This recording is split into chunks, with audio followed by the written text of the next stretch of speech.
Anyway, today is not about me. It's about all the three wonderful panelists that we have. Uh, each one, I think, is going to bring a special lens onto the concept of intersectionality. I mean, intersectionality, I think everyone knows the word and everyone knows the meaning, basically.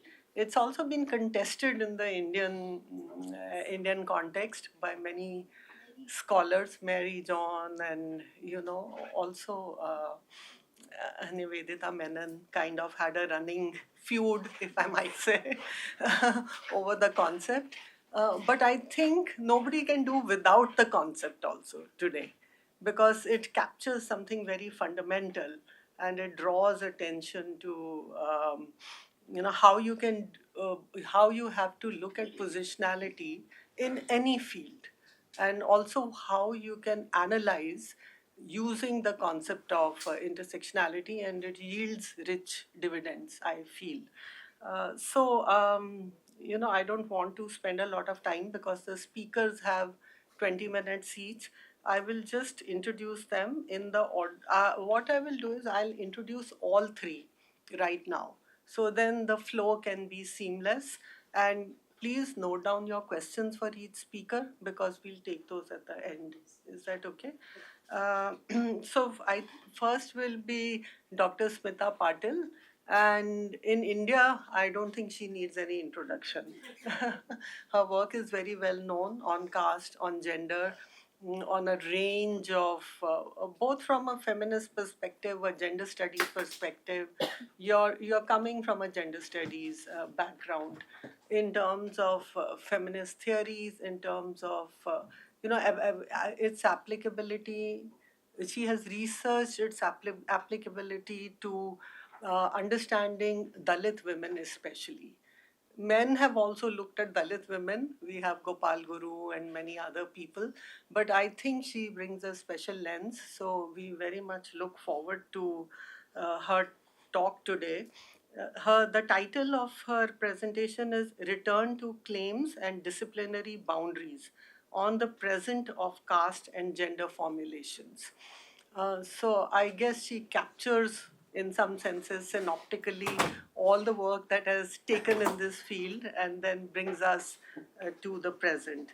Smita is an associate professor in the School of Gender and Development Studies at the Indira Gandhi National Open University, and a political scientist. So her work revolves around gender, caste, and patriarchy.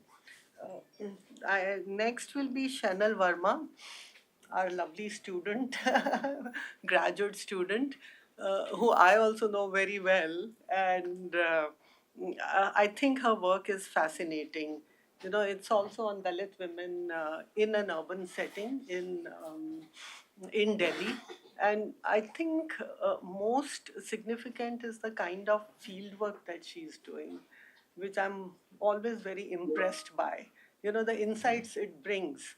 And it's not in kind of traditional frameworks of how Dalit women have been looked at. I remember you're talking about noise. I remember you're talking about, now today you'll be talking about laughter.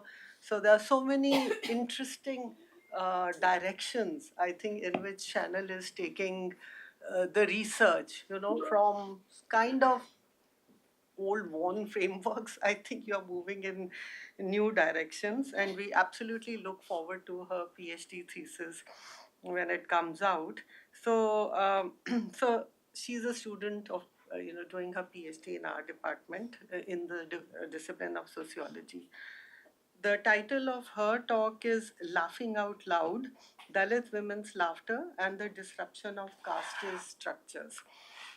Our third speaker will be Professor Zeynep Direk. And I was just thinking about it, in India we say Zainab, you know. And I remember that Zainab was the sister of Ali. Was she? I think she's the daughter of Daughter? Muhammad. Oh, okay. Okay, I was remembering in the context of the Karbala war that Okay, a little bit mixture of kinship terms, but it's a very it's a very well known, it's a very, even in the Indian context, the name is very, very popular. So Dr. Zeynep is a professor of philosophy at the University of Koch. How do you pronounce it? Koch. Ram. Okay, okay. And she was a student of Robert Berlusconi and has done very interesting work on a wide range of topics. I didn't get your bio, but I started reading a paper by you last night. So, so I got some familiarity. It was on Berlusconi's work on critical race theory. Yes. And since that is the topic of discussion in this conference, I think it is so good, Divya, that you brought her here to for her reflections, on the whole topic. And I don't know, maybe that did not have a gender perspective, that particular article. I mean, it was talking more about ethnicities in Turkey, which I thought was very interesting. That, when you look at race, what about ethnicity and how. And I think what I also liked was, the idea of course, lived experiences. So you are bringing also a sociological lens, but there was something else which will come to me. But anyway, I mean, I saw that you have a huge range of work, and which I'm sure you will bring to bear on your talk today, which I think will also be kind of foundational for, because philosophy is foundational to the other work that we do. And the title of her talk is Phenomenology and Intersectionality. And personally, I'm looking forward to learn from all the three talks. So I think I'll invite Professor Smita Patil to make her presentation. So it's 10:10, so you will have till 10:30. To all of you, and let me thank to Divya and Yashpal for inviting me, and let me thank to the chair. Now, without spending much time, I think I'll go back to mm, the presentation. And you know why I thought of doing this? Because in the meantime, I was working on three important articles based on the Marathi translations, which are novels and sort of the work which is related with this. And also was looking at the Marathi debates of the early 20th and late 19th century on race and caste also, which was published way back. But I would limit myself here to the contemporary context and the debate. I will not bring out those Marathi translation because the work is in the progress. So I really do not know that I'm going to do the justice with this or not. So Dalit studies and the global debate on race and caste have been the important areas for various debate around caste and gender. There are tensions that determine the dominant feminist framework on caste and gender and the critical readings of those debates grounded in Dalit feminism. At the same time, the reflexive turn across the globe, and one that is in the context of caste and gender, especially with reference to Dalit feminism, within the rubric of the dominant social sciences, have created new spaces of assertion. The nature of such reflexive posture is overt or covert in the textual sophistication, and institutional disguise is altogether complex in nature. The reflexive takes on caste and gender from the vantage point of the dominant disciplines, especially in case of the interdisciplinary space across social sciences and humanities in India are genuinely unfolding this seemingly democratic dialogue between the Brahminic academic field and its academic engagement with Dalit questions. And I'm drawing certain idea, in fact, the work which is available at the same time that a lot of interaction I have been doing with the Dalit scholars and their experiences, and I thought that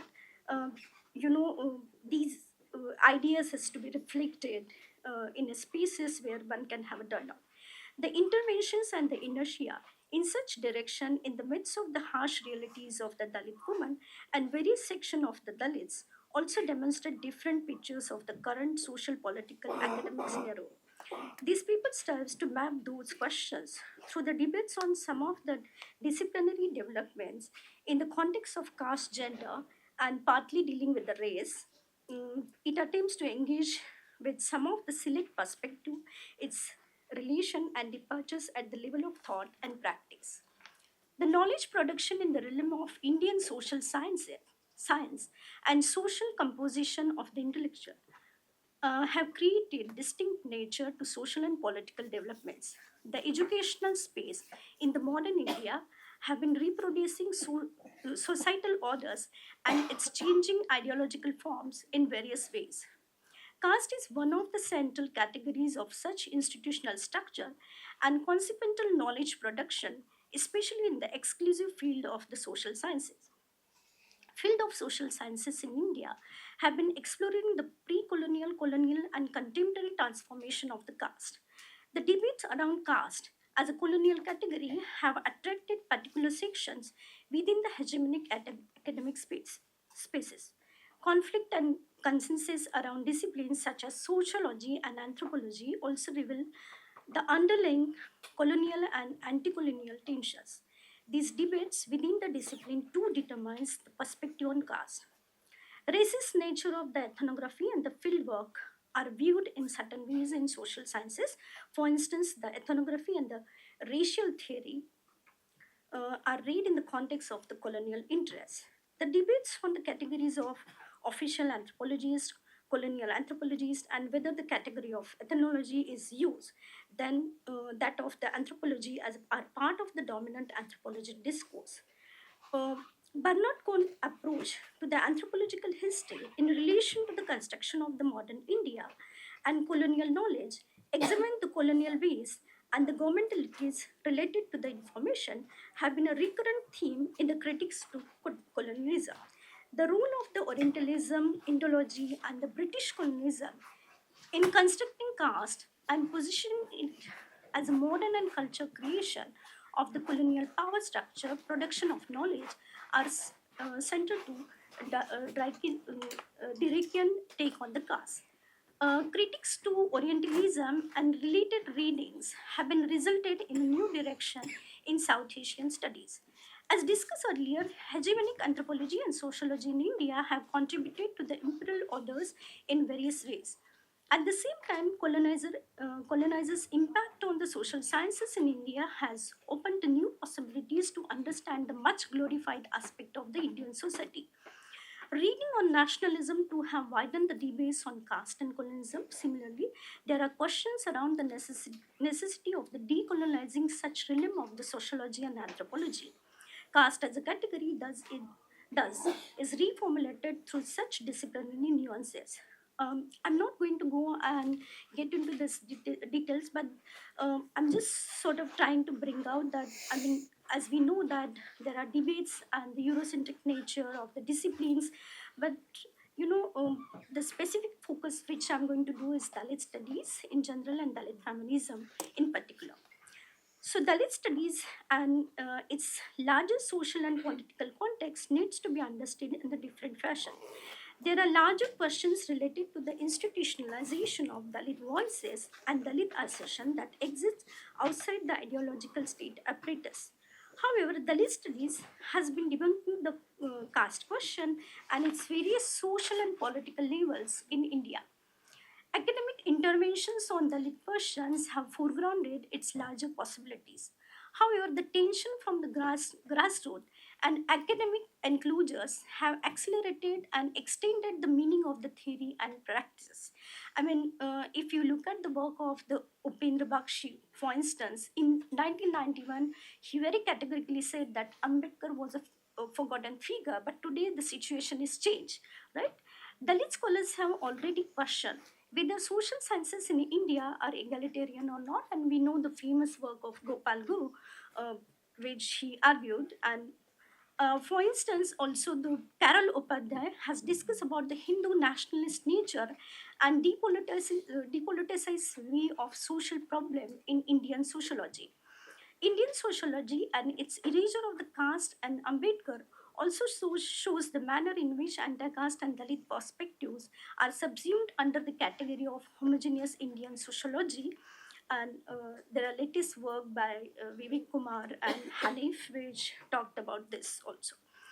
How does the mainstream social sciences address the Dalit studies? The question is that whether mainstream social sciences reading on Dalit studies are certain forms of intellectual surveillance on Dalit studies. One of the mainstream social sciences conceptual onslaughts on Dalit studies is that Dalit studies is empirical and reactionary, and this debate I'm constantly hearing from the people. Apart from the aforementioned Gopal Guru's article, this question is usually central to the non-academic Dalit circle. According to such studies, Dalit studies need to follow rigorous review of literature of the existing perspectives in social sciences.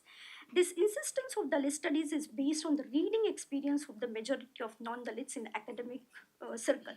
The consistency that's expected from Dalit studies is also to has to understand from the Dalit underrepresentation in public universities. Dalit studies at the same time have proven that such hegemonic academic interventions on Dalit questions are carried out by non-Dalits in an institutional setup that literally suppress the Dalits. The construction of the dominant ideas and the hegemonic intellect are also to construct the knowledge due to the various factors. Yesterday when Etienne Bellver was talking, I was sort of relating with that, and he mentioned about the German ideology. So the Dalit organic and academic intellectuals are deploying the critical insight of the Phule, Ambedkar, and pan-Indian anti-caste historical figures.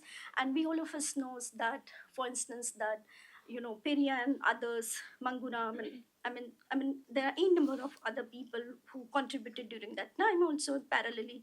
So the figures and the perspectives to sharpen their critique against the inherent bias of the academic culture. So the Brahmanic knowledge construction and linked power structure and its current formations are central to such Dalit question. The question of the vernacular presence of the Dalit assertion and its abuse due to the cultural capital of the non-Dalit academics has also become a theme of the Dalit studies. However, the readings, how the Dalit readings will be addressed in a larger academic platform is altogether different in nature. Exploration around caste and gender have to be understood in the aforementioned broad academic, social, and political developments. Ambedkar, in his theoretical formulation and praxis, attempted to untangle and understand the complex and subtle division of caste and gender, dimension of caste and gender. Ambedkar explored the ways in which caste determined the gender relation. His writings meticulously debunked the ways in which caste is carried out through gender. At the same time, Ambedkar followed Jyotiba Phule, Shahu, Savitribai Phule, and also the others, Kabis and others. If you look at his Marathi writings, I'm privileged to read the Marathi. You would see that the ways in which annihilating the complex structure of the caste and gender, he's sort of reflecting upon. He exhorted the woman to abandon the markers of the caste and patriarchy. Thus, he articulated the modernity in distinct ways. Social control thus got questioned in the light of radical possibilities of the law. I'm not going to get into more detail, but I think that we also need to understand here that further in that we need to understand even Ambedkar, how it has been written in different languages and carried forward, right? Because so I will restrict here myself to only to Maharashtra particularly. So in addition to the critical engagement of Phule, Shahu, um, um, Ambedkar on the issues of caste and gender, Dalit women from Maharashtra emerged with their radical take on caste and gender. The contribution of, for instance, Ramabai Ambedkar is central to the history of Dalit women in Maharashtra, and there are fascinating letters Ambedkar and Ramabai wrote to each other in Marathi, which is missing. Also, that there are also Marathi evidences which shows to us that Ramabai was very sharp in taking position and very active and supporting not only the Ambedkar but also part of Dalit women organization. For instance, Sulochana Vaidongre, Shanta Vaidani, then Mukta Sarvagod, and most recently I would see that Pradnyadaya Pawar or Abhinya Ramesh Kamble and others, who have been constantly taking, including me, because not only in academia, I'm also part of the organizations. We are within Maharashtra, which we are sort of taking forward the issues. So you would see that also in 1942 that all India's scheduled caste federation, in which the women were large in number, can be considered as one of the path-breaking movement in social and political phase of the Dalit movement.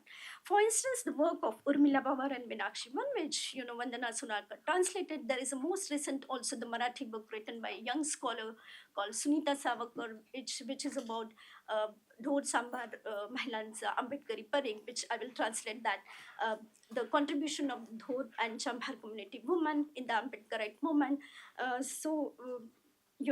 In building that circle, particularly, which is very remarkable work in the Marathi, and we also made a history which you would see that the Ambedkarite woman's contribution, because it's not only the one, but we have many evidences that even in the autobiographies that it is much before baby Kamle that for instance um, the autobiography was written by previously the other woman also in Marathi. So, for instance, the renowned Sanskrit scholar Kumar Paure explored the untouchability and access to knowledge in the case of the Dalit and Sanskrit. And one would see that the constant intervention, because I had a long conversation with Kumar and when she was there, and 2 years before she was passed away.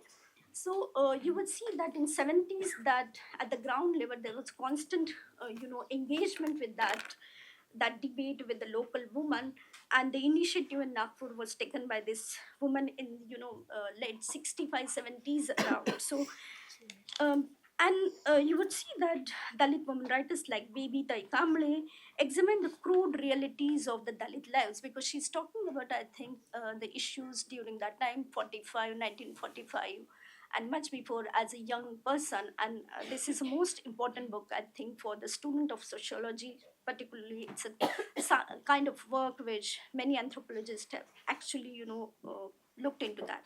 So some of the affirmations team of the Dalit women's inquiry played a central role in foregrounding the critical historical dimension to the Dalit discourse. The dominant academic debates that followed the aforementioned anti-caste critical intervention led to some sort of canonization of these debates.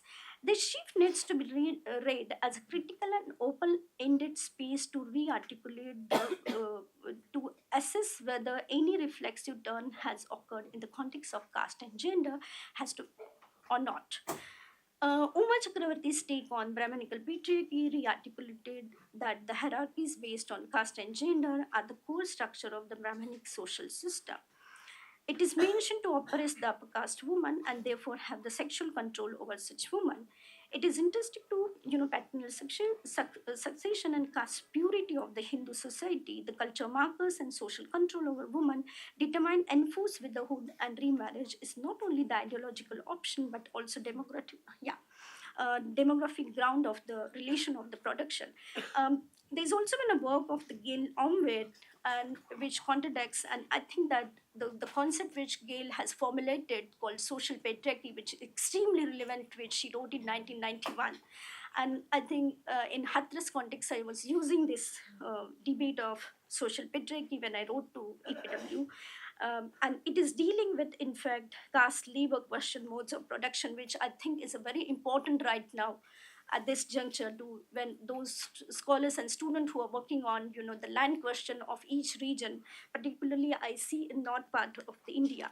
So I will escape some of the debate, you know and of course that then the work of Gopal Guru, which all of us knows.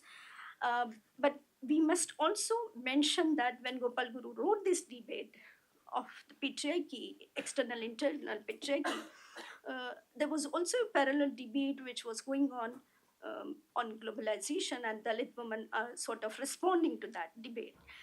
Those who are from Maharashtra would be aware with this debate on the Shetkari Sangatna, the farmers' organization, and how those debates were, sort of exchanged, because we have two very interesting kind of streams, the ideological teams. One is dealing with Ambedkarite stream, and one is dealing with the Marxist Ambedkarite stream, which is also dealing with the class caste questions.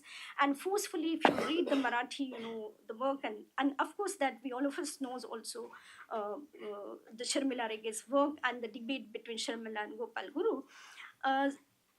But I want to just mention here again that that the question of the difference and representation from the point of view of Dalit women were central to her responses to the larger debates on caste and gender, and Anupama Rao provided a different take on caste and gender. In one of her interviews, she observed that, and I quote, at that time, to argue that the question of caste was not merely a question of social injustice, but that the question of caste had actually structured self-full personhood and the imagination of possibility. I think that was a question which is contentious. I did my gender and caste book before the caste question, and I remember that there were feminists in Maharashtra at that time who felt that they had always taken up the question of caste, but it had come up the question of the livelihood of the political economy in their work. I think they felt that there had been inbuilt critique of the caste that they had offered many years earlier. I think they read the work as a real challenge to the ways in which they had organized their ethics and the politics.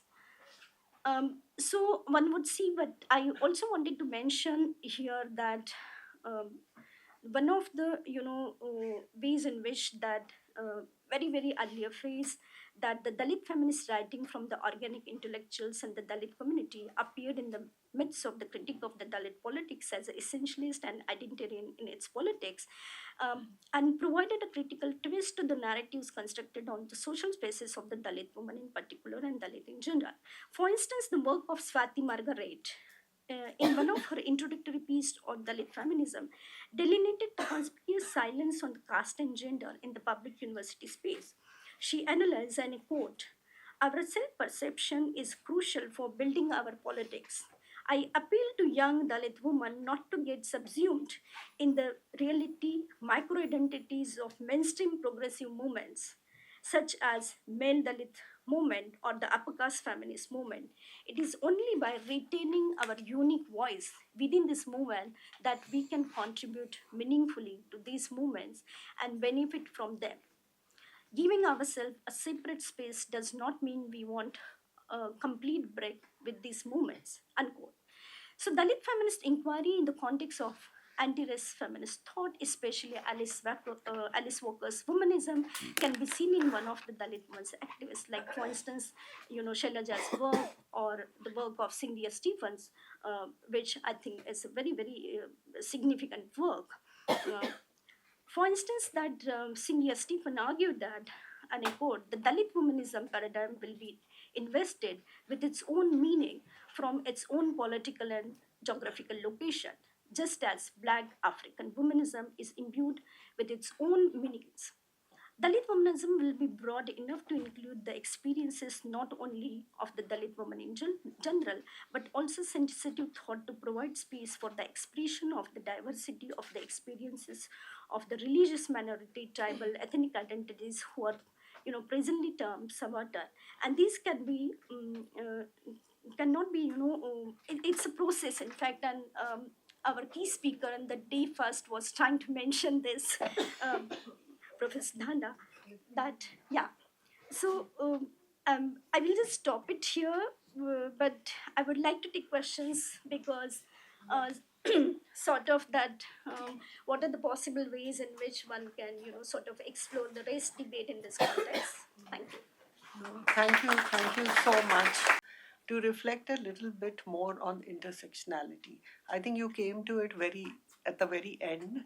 So if you unfold it a little in your comments, because right now you spoke more about the Dalit woman's perspective and their struggles and contributions and movements. Um, I will invite Shainal now to give a paper on laughing out loud, Dalit women's laughter and the disruption of casteist structures.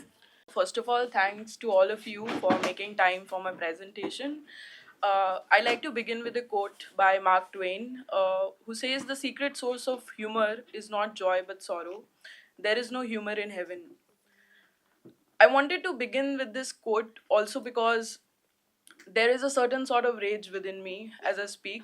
There is certain sort of anger that exists in the room. This anger and rage is also a result of the everyday ostracization, exploitation, discrimination that Dalit women continue to face in their everyday life. Often, when social anthropologists speak, we are expected to immediately, present a lot of factual data. So, I like to also state this data that is retrieved from United District Information System for Education Plus, which was presented at the Lok Sabha on this 10th February 2025, and it says that the enrollment of SC, ST, OBC students declines by 60 lakhs in 2023 to 24. Moreover, it also says that the enrollment of SC, ST, OBC girls declines by 37 lakhs within this 1 year. That means that while I'm speaking, there is a girl who is dropped out from school. There is also 2023 to 24. It's the latest budget that has come out of the SC, ST, and OBC. It also means there is a Dalit woman who's probably being raped every 4 minutes as I present this speech. It also means her eyes are being gouged out and someone is scratching her body. This is the lived reality and it impacts me. That's also why I've been so involved in bridging this gap between theory and praxis at my field. That's also where I come from. So it's very important to establish this ground for in order for all of you to understand where my presentation or the framework that I adopt comes from. Bell Hooks also says that being oppressed means the absence of choices. But does one really want to see only the absence of choices? Does one really want to see only grief around or discrimination around, social exclusion around? Uh, Perhaps not. So I'm really glad also to acknowledge the fact that I'm sharing this panel with very esteemed, feminist authors. Professor Ravinder Kaur, I've had the privilege of being a student. Professor Smita, whose works I've read, and I don't need to go into the details of reading their works and how it has impacted my own theorization of feminism. But it also means that this acknowledgement acknowledges the role of merit and how merit continues to be defined and redefined around us. Merit in this sense also means acknowledging that when a young student, especially who's interested in feminist studies, when she enters the classroom and she begins to read, and when she's interested to read a lot of Dalit studies or Dalit theory, and she wants to partake in that endeavor, there is a certain sort of reading that she's expected to do. There is a certain kind of performance that she's expected to do. Uh, it's already, Professor Smita has already said and laid the groundwork for the reading experience of non-Dalits in academia. And I will not go much into the historicity of the Dalit feminist movement. I will not go into what is the relevance of intersectionality because from my own engagement in the field, I believe we have moved much beyond that, and we should move much beyond that. My very initial reading of women's lives, Dalit women lives, it also happened in the JNU classroom of women's studies. The first text I read was of Clarinda Still, talking about Dalit women in Andhra Pradesh, and I found myself represented on those pages for the first time ever in a room. I was very happy that day. I felt that there was some visibility also in academia of my experience of the historical harms that exist. But then, long, after 10 years today, that joy has faded away. That joy has also faded away because I I look back and I see, of course, borrowing from bell hooks and her feminist methodology of looking back, talking back. I also see that there are only certain keywords and frameworks within which Dalit women's lives are read and, examined in social science research as well. Frameworks of only discrimination, social exclusion, exploitation, sexuality. These are the only frameworks where I found the initial engagement, and I divided this. I believe there are two sets of these frameworks one can look at. One is, of course, the very initial autobiographical text written by Dalit women, starting from Bama, Kumar Pawad, and they yeah, sorry, and of course, there is Sangati written by Bama, there is Kuruku, there is a whole lot of literature out there which is written by Dalit women, but it is mostly reduced to an autobiographical reading. However, that autobiographical reading also tells us so much about the civil society and the very social functionings of the state, how we all have seen that. And on the other hand, we come across the very theoretical debates that are there, of course, sparked by Sharmila Regge when she writes about Dalit women's testimonies, and the very reply by Gopal Guru, talking about how Dalit women continue to talk differently. And then we see a whole range of debates on intersectionality, also examining Dalit women's lives, between Nivedita Menon, Mary John, Uma Chakravarti, Professor Smita, Ravinder Kaur. So we all see that, but uh, we also have to see that when we go on the field, as a very traditional participant observer, we must realize that, and acknowledge the anthropological tradition in India, uh, and take that as a starting ground. So Toni Morrison's work, Beloved, it examines the destruction caused by slavery on a physical, mental, and spiritual level. The destruction that haunts the characters who were once enslaved people, even in freedom. Here, caste shapes the vicissitudes of these women's worlds. Caste oppress women's mediations and negotiations involving everyday theatrics. They challenge structures of caste, gender, and class oppression, tagging these women as mad.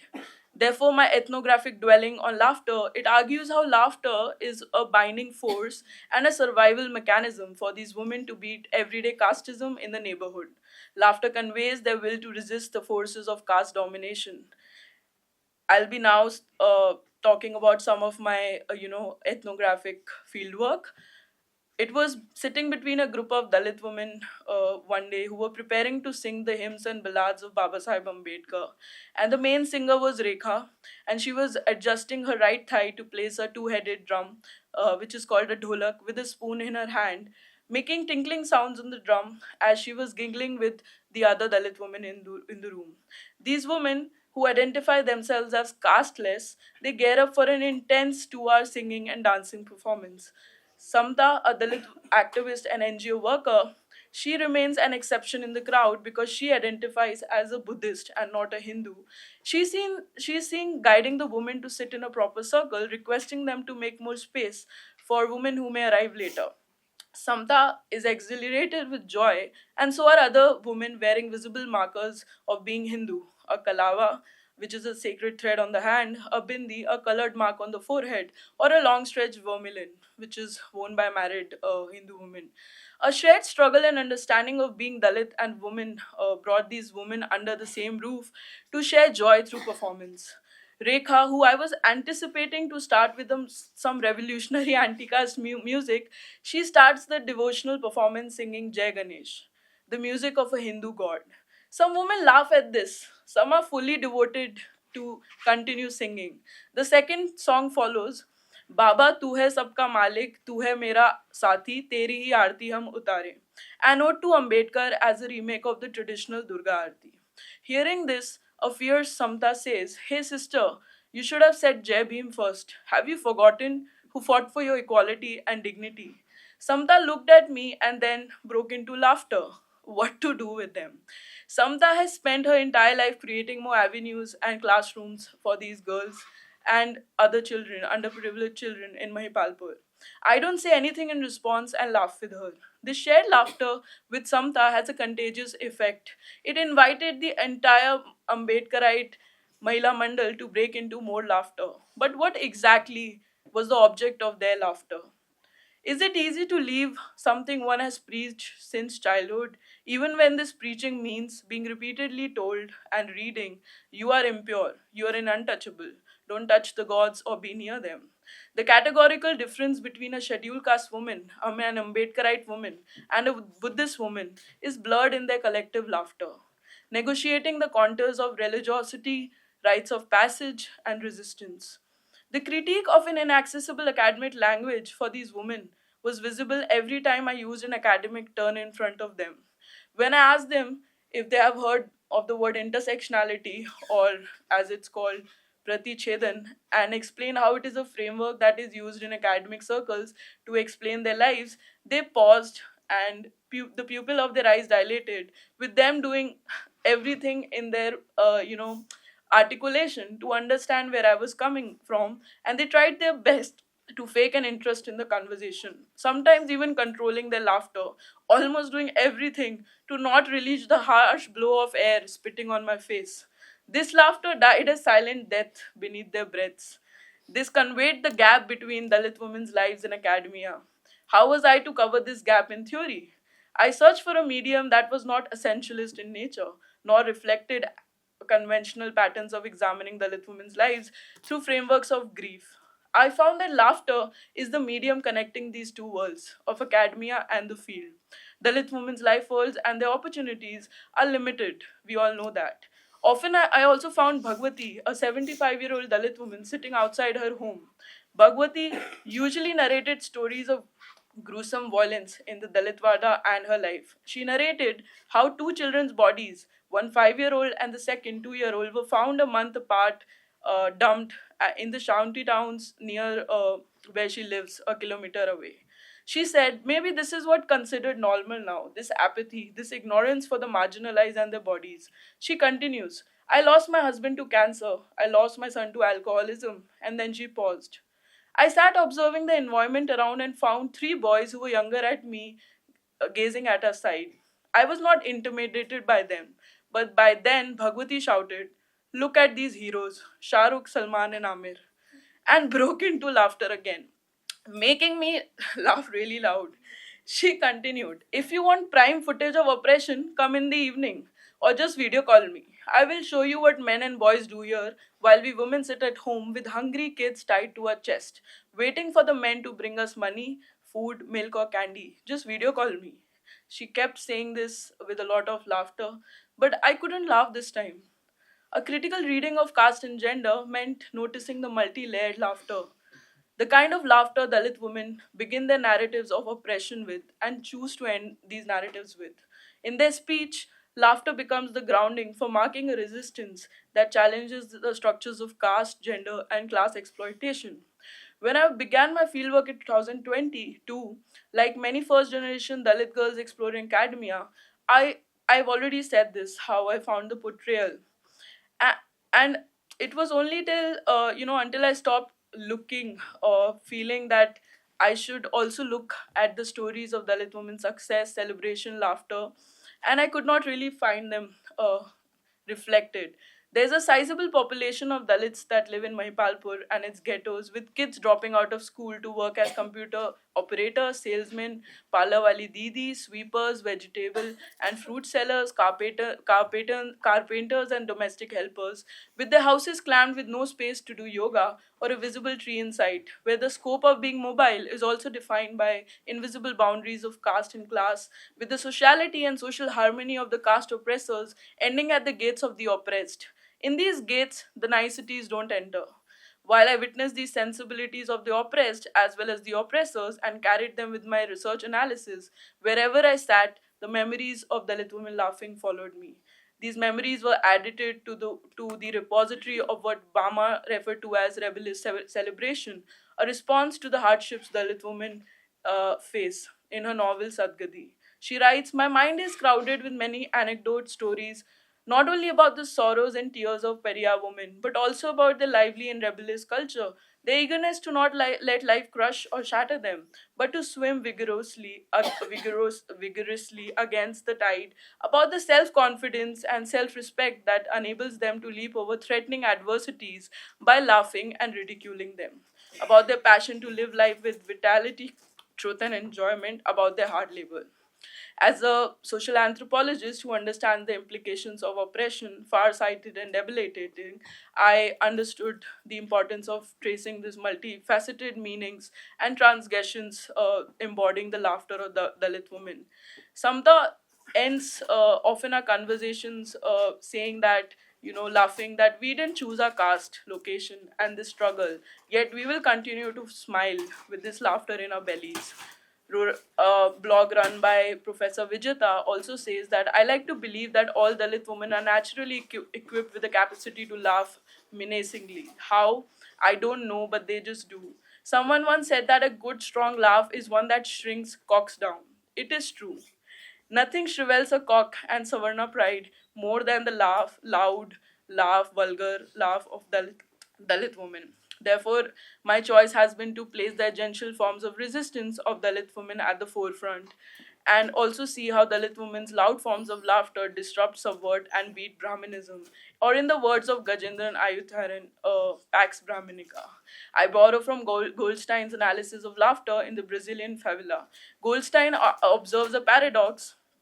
I'll just be concluding that I borrowed from Goldstein's works and also to analyze laughter.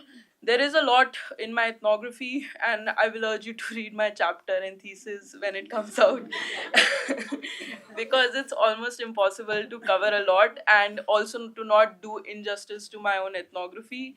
I do not believe that one must cut their words specifically in a writing that borrows from the tradition of critical caste reading.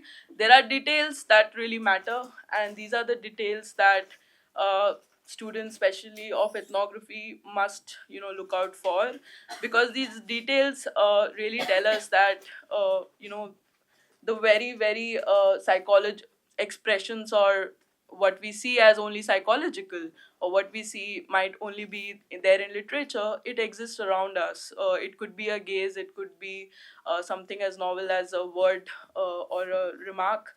So I'd end with that, and I don't know if I should read this conclusion or not. So okay. I think you've given us a lot of food for thought. Okay, all As I right, said, then new I'm glad. directions. I'm glad. Okay. But I mean, there are many new young scholars. I don't know if you know the work of Palashi Vagela. She works in the space of software and caste and Dalits in the space of software. And what she says is that neither caste nor gender are ontological. So there are opportunities or spaces for interruption. And in her work, she also spends time on what are the ways in that interruption can happen. And I think what you're pointing out is also similar. But I especially like the idea of parsing or laughter as such. The multi-layered. So look forward to hearing at another department presentation. Thank you so much. And let me now hurry to I'm really honored to be here and meeting all of you for the last 2 days. I have really learned a lot. It was like an intensive introduction to Yeah. Indian life by very dynamic Indian scholars. So thank you for inviting me, and I also thank my friend Divya, from whose work I also learned a lot.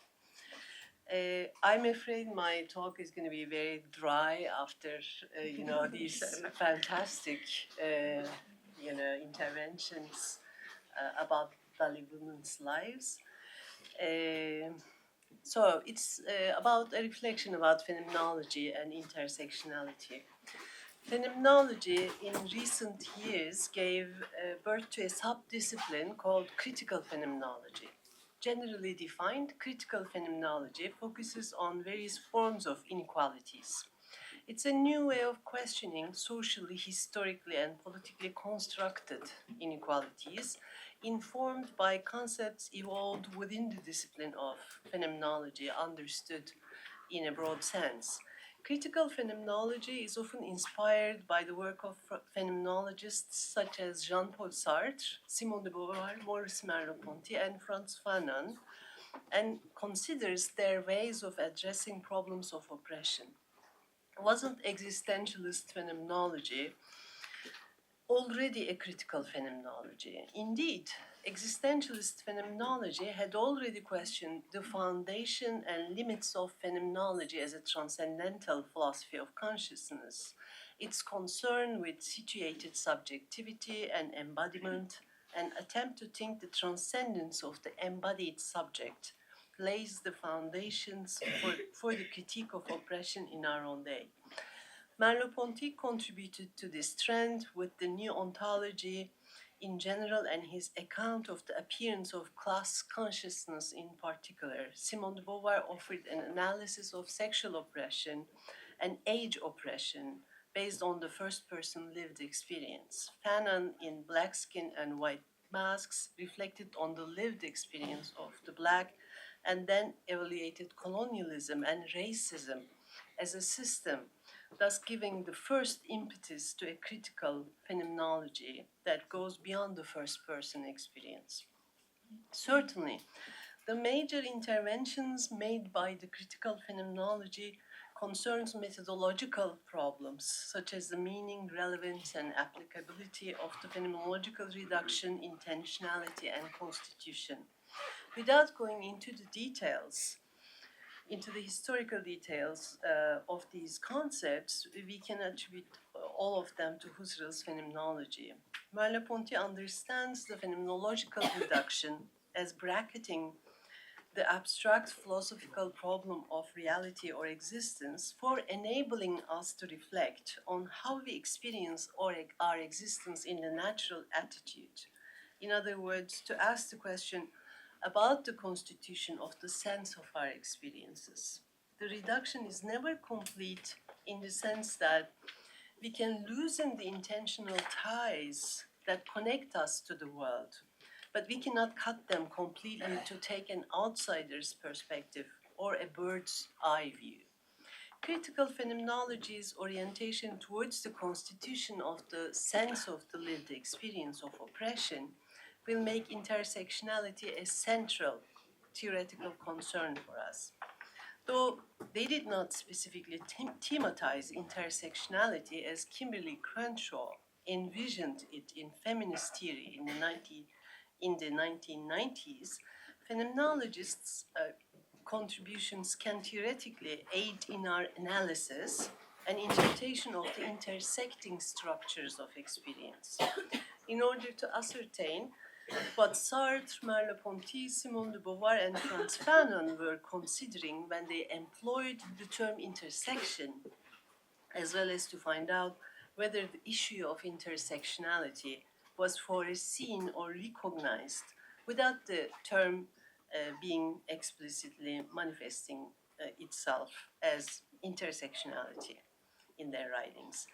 What contributions can they make, if any, to the debates around the political concept of intersectionality as it is first defined by Kimberly Crenshaw in 1989 in A Critique of Feminism? So I'm first looking at how Sartre used the term intersection in his work. Sartre uses the term intersection when at issue is understanding individual psychological properties, such as desires, as they appear in the concrete and the possibility of explaining them in terms of the intersection of the universal schemata. What are these basic universal schemata? Class, race, caste, gender, historically produced norms and expectations that regulate and shape the individual lives. The problem here is about explaining the singularity of the individual's life as evolving differently than the lives of other individuals whose situations are interwoven by similar economic and social conditions. Now, Sartre's point which is meant as a critique of reductivist Marxist analysis of individuality, is that we cannot explain the individual psychological dispositions and actions by means of universal schemata. Gustave Flaubert is Sartre's favorite example of an individual. We cannot understand why Flaubert, as an adolescent, has such and such a desire, decided to act in such and such a way, by simply considering intersecting universal schemata. This would be absurd, for it would imply that the concrete is only an organization of some abstract and trans-individual qualities, and we will fail to understand what gives the project we are considering its individuality. Flaubert felt the need to feel and to feel to write, and this is purely an individual project. To conclude, to make sense of the concrete human reality, we need to look at the individual's specific project as much as the intersection of trans-individual real conditions. This thesis can be connected by Sartre's discussion of the constitution of the sense of facticity and situation in being and nothingness. Sartre will return to this issue in his late thought in 1959-60, The Search for a Method, a text intended to be an introduction to critique of dialectical reason, when he redefines the problem in terms of regressive progressive method. He will not stop there, and Robert Bernasconi explained this concept for us in his talk.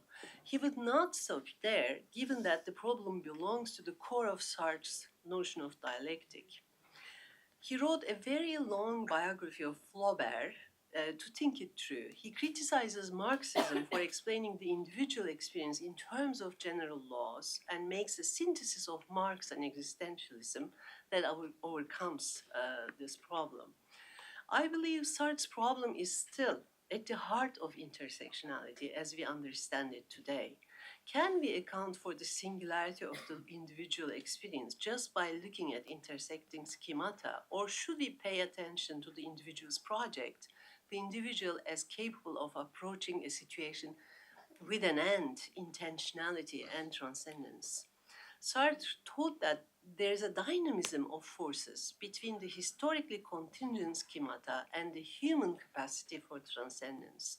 Although ignoring our potential for transcendence is equivalent to rejecting subjectivity, that does not imply that for Sartre freedom was total. So I'm now going to look at Merleau-Ponty's use of the term intersection. Intersectionality in feminist philosophy concerns the disclosure of an experience as a function of interlocking historical structures of oppression and the unfairness of judging that experience by separating these forms from one another. My contention is that Merleau-Ponty's phenomenological account of existence implies intersectionality, which is most present in his discussion of the rise of class consciousness. His account would also imply that intersectionality does not spontaneously produce an awareness in the intersectionally constituted experience, such an awareness is a product of being with the others. In Phenomenology of Perception, Merleau-Ponty praises phenomenology for successfully joining, I quote, an extreme subjectivism with an extreme objectivism through its concept of the world or of rationality, end of quote. Rationality fits precisely to the experiences in which it is revealed. Experience is temporal, and my past experiences are perpetually taken up into my present experiences. That implies that each new phase must fit with and confirm the previous phases for the experience to pass as real rather than turn out to be an illusion. Moreover, the constitution of the sense of objectivity is intersubjective. Perspectives intersect. Perceptions confirm each other, and a sense appears. In other words, the other person's experiences are taken into my own.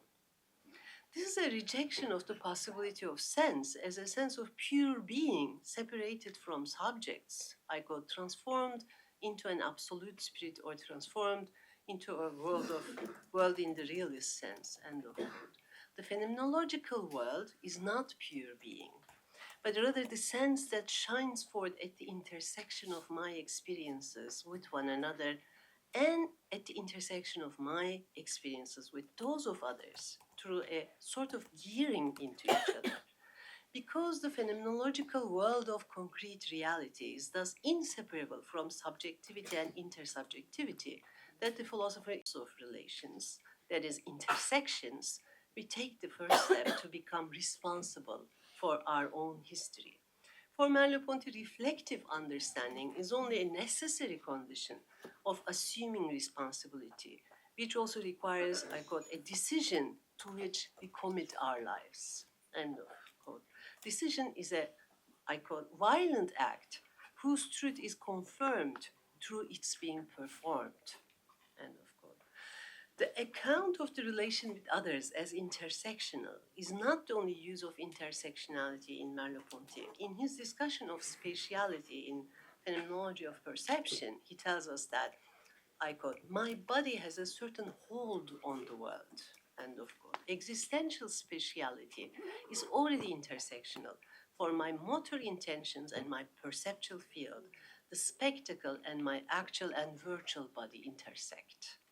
He writes, I quote, between my body as the power of certain gestures and as the demand for certain privileged planes, and the perceived spectacle as the invitation to these very gestures, and as the theater of these very actions, a pact is established that gives me possession of space and gives the things a direct power upon my body, end of quote. Intersectionality as the intertwining of race, gender, and caste can be interpreted in accordance with that model, the perception of the space organized in accordance with social privileges calls for certain gestures from my body. My body's possession or dispossession of space depends on the perception of the social position of bodies. Merleau-Ponty, in his late work, The Visible and the Invisible, rethinks that intersection in terms of reversibility. It is due to intersection that there is reversibility, a shift between the subject and the object.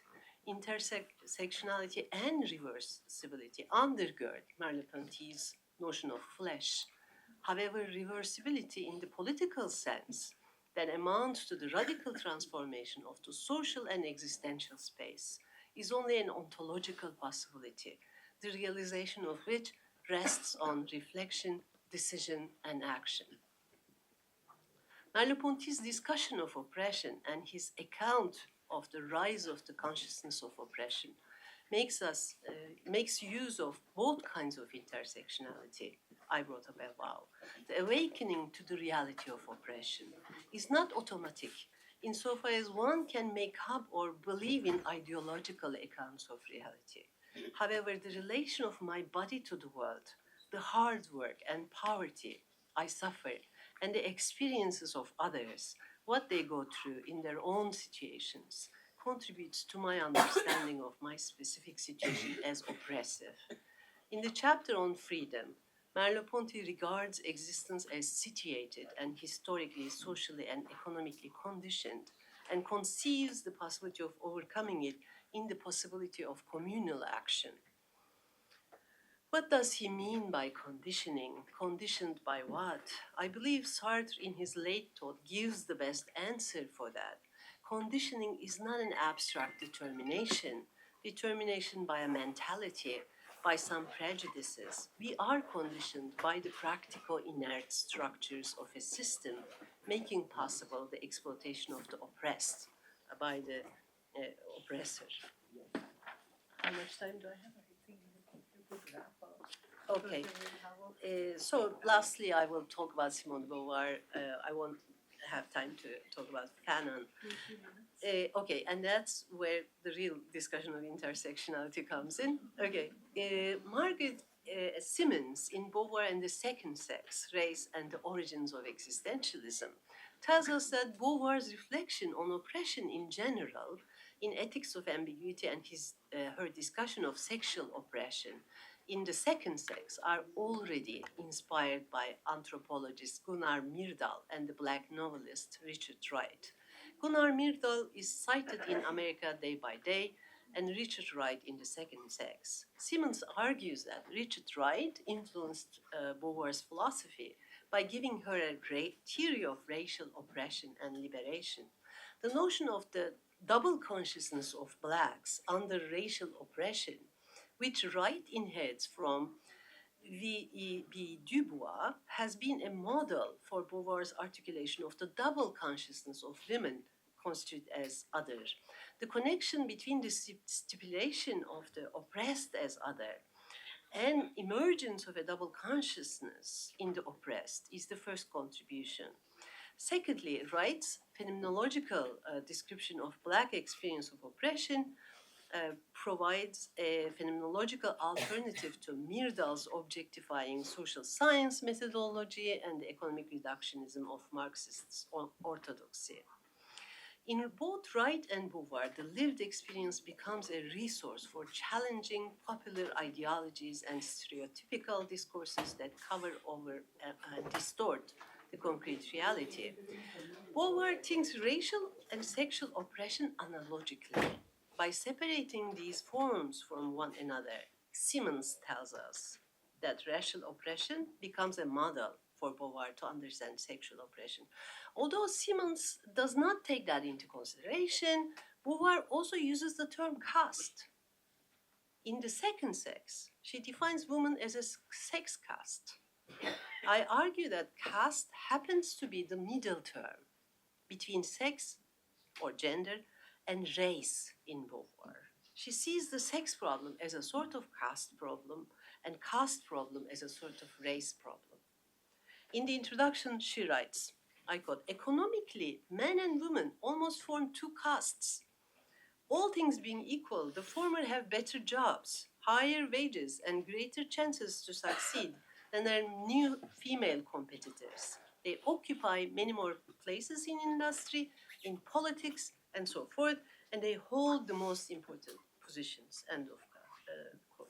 She looks at racial oppression and racial segregation and finds a convergence and more. When people are oppressed because of race, caste, class, or sex, they're reduced to an inferior condition, and the justification process always invokes an atemporal, eternal, immaterial, essentialist metaphysical strategy. There is sufficient reason to suspect that when Beauvoir says, I quote, there are deep analogies between the situations of women and blacks, end of quote, she conceives both situations in terms of caste. Both women and blacks are under the paternalism of a master caste, I quote, which wants to keep them in their place, that is, the place chosen for them, end of quote. The ruling castes praise, more or less sincerely, the virtues of the good black, the carefree, childlike, merry soul of the resigned black, and the woman who is a true woman. So I'm going to stop here. It's longer. Those of you who wants to read it, I can share it with you. Thank you so much, Zeynep. I hope you will share it with us because I would love to read it carefully. I think this going back to the texts in order to understand where intersectionality might have come from, the intersection, and to explore it in the various scholars. I think again it opens up so many new understandings Of intersection. and exactly, and new directions for people doing empirical work like us, how to think through. um, I have a question, but I will postpone mine in the interest of having the audience. I think your next session starts at 11:30. So We've been running 5-10 minutes late. okay. I don't think we should be Yeah. unfair to this session. No, because no, we I started don't this. intend to be, but I didn't want people to be deprived of tea also. Also, no. So I think I'll open it up to all of you who have been listening to these three scholars. and then we'll see how it goes. I think maybe I'll keep 10 minutes for the questions and responses. Yeah. So questions should be very cryptic, synoptic, short. I think you have your hand up. You could also give us your name and then. My questions to Professor Smita. So, towards the end of your presentation, you mentioned the concept of Dalit womanism, and this is something I was quite interested in. So, in my own work of comparative research work, which I presented yesterday, I look at the intellectual exchange that have happened between anti-caste and anti-race scholarship, particularly in the field of literature. So, in this regard, the Dalit Tamil writer Bama, she's always rejected the term Dalit feminism, and she actively says that she subscribes to Dalit feminism, and this is from the latest work that came out on her. It's called Bama Writer in Context, edited by Rajkumar and S. Armstrong. And she says that Dalit womanism becomes a way for her to, perceiving the raw, colorful, and revolutionary ecstasies of Dalit women. But and she mentions towards the end of that quote that Dalit womanism is more about humanity than femininity. So, what is this concept of humanity? Is that there in the broader conception of Dalit womanism? And can I also ask, how do you understand Dalit womanism? Should we just take the questions and depending on our time also? Maybe everyone can make it one question. Yeah. Just one question. You've been emphatic about the Saujanya. I'm Saujanya. Sorry. Yeah. So, Dr. Smita Patil, you have been also emphasizing on some of the very, vernacular, like Marathi writings, and you emphasize on the fact that reading this and reflecting on the politics at the level of Maharashtra are very important in your presentation, also in various other contexts, right? So, in like some of us who cannot read Marathi only access this as English translations. I'd just like to ask a question about, say, Jina Amuchi becomes the prisons we broke. Okay, so as the little Marathi, I know Jina Amuchi is just my life. It's our lives. Our lives. Sorry. Yeah.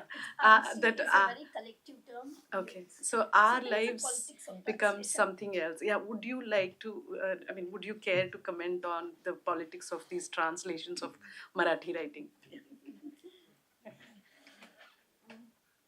Hi, presentation. As towards the end of your presentation, you mentioned the work of Goldstein, and there are several ethnographic literatures and even work by Mikhail Bakhtin, Anikete, which looks at laughter as a marking resistance from the states, and as Professor Dereb says, the interlocking structures of experiences. So, do you think a phenomenological approach to the conceptualization of laughter can augment our understanding of the word social, how social is conceptualized in philosophical literatures and even in anthropological literatures that you research on? Intersection of sex, caste, and race. How are we defining caste? Are we trying to find the common through this intersectionality and aiming for a counterculture?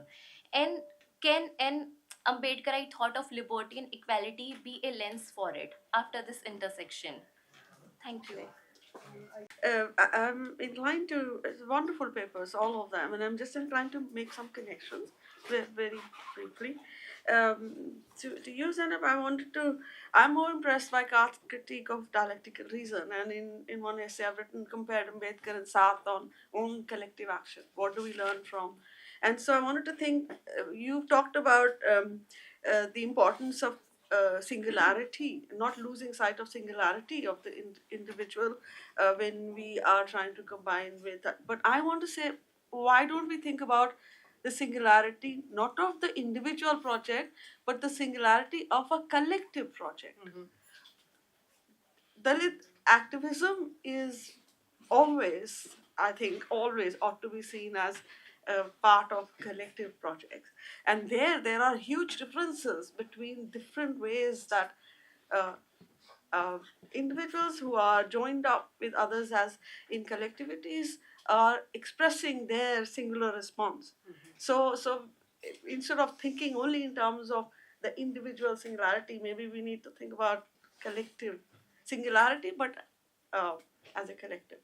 So that was my thing, and that's bringing more of the critique of dialectical reason in is what was I was thinking. Agreed with many things you said about Merleau-Ponty, but that I wanted to say to Shainal is this, that what you've said about laughter is can be understood also in Merleau-Ponty's terms of the bodily schema. This is you have habituated your body and through your voice, through your laughter, and you have habitual response to situations that you have learned and to navigate.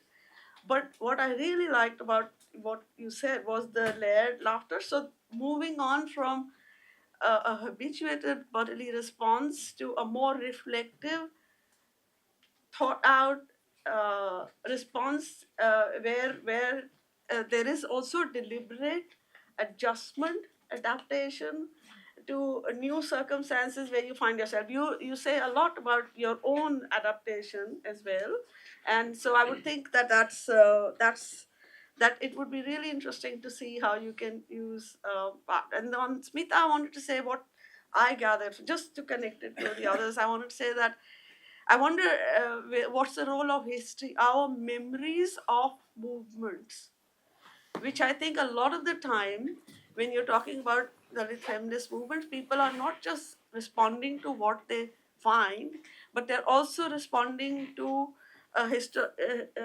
and what they have inherited in terms of the past. So in all of this, in locating yourself and in terms of trying to disrupt a found environment, embodying embodied response, there is something which is there about consciousness of a past and memories of the past, and somehow that has also got to be brought in. So in a phenomenological account also, there must be some role for our recollection of our inherited tradition of protest, collective action. Thank you, everybody, for the questions. I think what I'm going to do is ask Professor Zeynep to respond first. She was the last speaker, so we'll go in the reversed order. And I know there are, but you'll have to be even brief in your responses as well. Yes, intersectionalist account of the relation of sex and gender. Sex and race. Okay, because Beauvoir himself is using the term sex in French, I'm not using the term gender, but think of it as gender, of course, when I'm using the term. And the criticism assume that when you are using an analogy, you're separating these forms of oppression from one another. So analogical thinking implies that these are very different forms of oppression and they're comparable. Though they're comparable, by just reading one, you can learn about the others. But there's no intersection, and they're kind of they do not interlock. That's what the criticism was assuming, and I kind of I focused on the term caste in Simone de Beauvoir in thinking in trying to decipher how she understands intersectionality, even though she doesn't know the term yet. But I discovered that, in fact, caste is a key term in her text, and feminist readings have completely ignored caste. They were blind to the appearance of the term caste in Simone de Beauvoir. They completely dismissed it and erased caste from Simone de Beauvoir's text. But if you give sufficient weight to the term caste, you see that, in fact, it mediates the relation of race and sex. So it's like a mediating term where these different forms of oppression interlock. So caste is the locus, the site of the intersection of race and sex in Simone de Beauvoir, according to my reading of Simone de Beauvoir as an intersectionalist thinker. And of course, that goes against the readings of Black feminists, but if you read Simone de Beauvoir in terms of caste, because she thinks of race, Simone de Beauvoir thinks that we have all evolved from caste societies. So all societies, including Western societies, were caste societies. And race is a later invention, in fact. Racism, if you look at the history of racism, casteism is more archaic and originary, and she knows about that. She reads anthropologists, she reads philosophers who have written on caste from different perspectives. And caste has become invisible to some extent in Western societies. So, although you have modernity and everything, she may have doubts that the casteism is completely overcome in Western societies, and sexism she sees sexism as a form of casteism. So this is a very sophisticated reading, and I think we can make a room for reflection on caste oppression by going back to Simone de Beauvoir and kind of by taking up the terms of her analysis. So this is how much I can say on Simone de Beauvoir. And I completely agree with Mina and her point. And of course, critique of dialectical reason is a phenomenology on groups, right? Serial group infusion.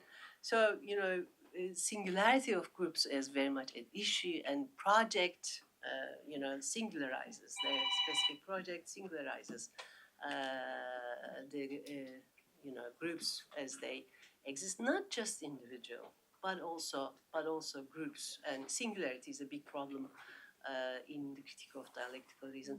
I'm not going to take more time because we have two fascinating talks, and I want to hear how they respond to the questions. First, starting with my own conceptualization of locating laughter in Dalit women's lives, I have also borrowed from Bakhtin and his work on popular culture of laughter, where Bakhtin is looking at how laughter, he places the body in the middle and traces the body in its very low form, how the body is used in its form to fart, defecate, and how laughter also intersects with that sort of bodily experience. And of course he places the carnival at the middle, rituals of carnival, and carnival becomes the celebration that is happening there. But in the context of my own study, I see, of course, how we see carnival or how we see celebration or laughter is very different in the context of Dalit women's lives. How laughter operates in their lives is also, it has a certain sort of homosocial secrecy. When I was talking about my ethnographic narratives, this laughter was also happening at the backstage, or what Goffman states, says that the backstage is typically out of bounds to the members of the other society. So I was a member of that society, and I was a part of that backstage. The front stage is also where this laughter is not visible. Who is participating in this laughter or who is not participating in this laughter are very insightful turns that I could see during my ethnography as well. And coming to Pratishta also, that also brings us to the forms of laughter, where I'm laughing at my own self. It's also telling of the participation of humiliation. Often you're laughing at your own oppression, which Professor Yashpal has very much written a lot about. Whereas there are different instances where you're laughing at the other and you're participating in that laughter. So here, in the sense of Dalit women, when they are laughing at the other, they're laughing at their oppressors often, and they're also laughing, disrupting the very vulnerabilities, the kind of life that they are subjected to. Laughter in that sense can also be understood in this emerging concept of blue comedy. Comedians like Manjeet Sarkar coming to front, when they come to the front stage, they challenge that narrative that laughter is not to be reclaimed only at the backstage. Oppressors group have the right to come to the front stage and laugh really loud, be called absurd. There's a whole lot of literature which examines the connection between laughter and absurdity, laughter and madness, specifically in context of Dalit women's lives. There are few articles written by Professor Vijita, who's writing about madness of Dalit women. Some clinical studies, which are psychological studies, which are looking at Dalit women as mad. But I'm not going into that terrain. I'm not a medical anthropologist in training. My training is in gender, and I would say that what ethnography does, it builds and takes from that grounding, which is only present mostly in literature. Like, for example, the works that I'm citing, they come from literature mostly. They Very few works are there. Bakhtin, Goldstein also takes from Bakhtin only. But in the Indian context, how do we really arrive at this conceptualization? Is only through the theory that can actually go into the roots and notice the kind of intricacies, power dynamics, and relations, and also the how it's challenging boundary formation. Also, laughter is challenging boundary formation. When someone is telling Dalit women on the field that you cannot stand here, they often laugh ki, who are you? uh, तुम we have the constitution, ये कौन चौधरी है, this is the word used, are you the chaudhary, and there's laughter followed by that. So you see how laughter is actually the medium where all of this, it becomes a very discursive space, offering that. So I'm still building on it, and there's still some time for me to submit, so thank you. Thanks, Shannon. I think you were, going in the direction of psychoanalytic. Right. When you were talking about madness of the Dalit woman, Yes, and not so much medical anthropology. Right. I think the discourse there is somewhat different.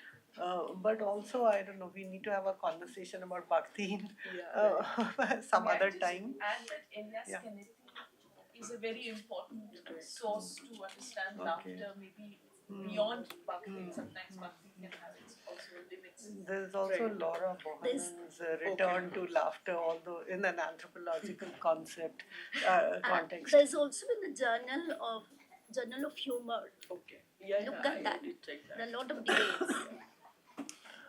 Would you like to? You Yeah, have. who's interested. Second is Gopika's question. See, particularly in Maharashtrian context, these debates are there within Dalit feminists, whether to be claimed as a Dalit feminist or Ambedkarite, or taking the Singhia's position or Alice Wecker. So this debate is still there, and we are very open. And the beauty of I would say the women from this community is that they are open to have a dialogue with each other. And of course, there is a regional variation, and the language is sometimes a barrier, but we do have the groups which we can sort of interact, right?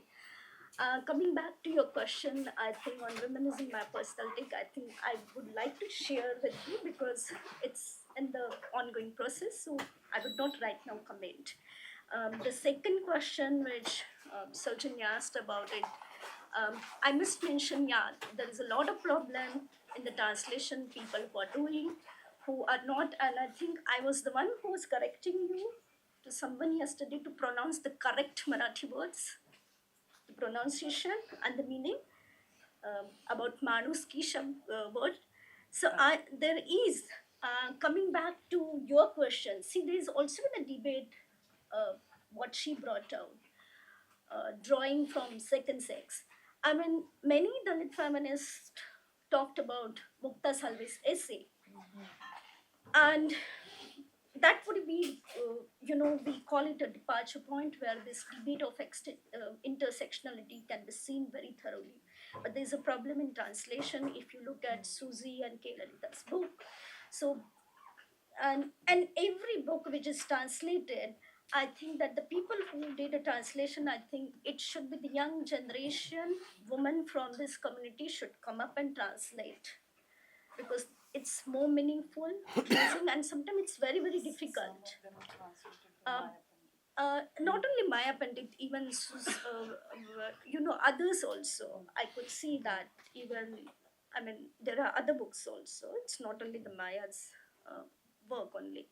So there is a problem. There is a politics, and also you have to understand the regional variation. I will limit myself to Maharashtra, like the four. It's a big state. So, and those who are expert on language could understand these debates, but also the accurate, proper meaning. I mean, one of my friend is doing a translation of very interesting book called Raghav Nath, and he other day called up and he said that I'm not understanding because I come from Vidarbha, the particular language which is used. So I said there's no parallel word in English, so just write in a footnote that meaning this. So you have to be very, very careful. So this transliterary debate, I mean, which is again been very emerging areas. So one has to be very careful. Thank you. Thank you. So her, let us say, field area is Maharashtra, while yours is northern India, let us call it. Huh? No, but so I think when one thinks of intersections, the regional perspective can also throw Yes. very interesting nuances, which I don't think again anyone has done, because there have been different movements in different parts of the country. I know Punjab, there was that religion as social vision, on the Adhar movement by Juergensmeyer. So I was just thinking aloud that maybe in terms of a future project, because even nuancing laughter and who has the possibility to laugh, because the kind of patriarchal suppression of the body that has happened for the upper castes. And other people have also written about it, in terms of middle classization or defining femininity, not just in India but abroad, was really a suppression of the body. The Chup story, in a way. So anyway, this is a longer conversation, but I think since the other panel chair is already here, we can maybe have, I think I'll ask Divya to, that we have a 10-minute break now and people can continue the conversations. But I'd like to thank everybody in the audience, and I'd like to thank all the speakers, people who've asked questions. I think this is a wonderful panel.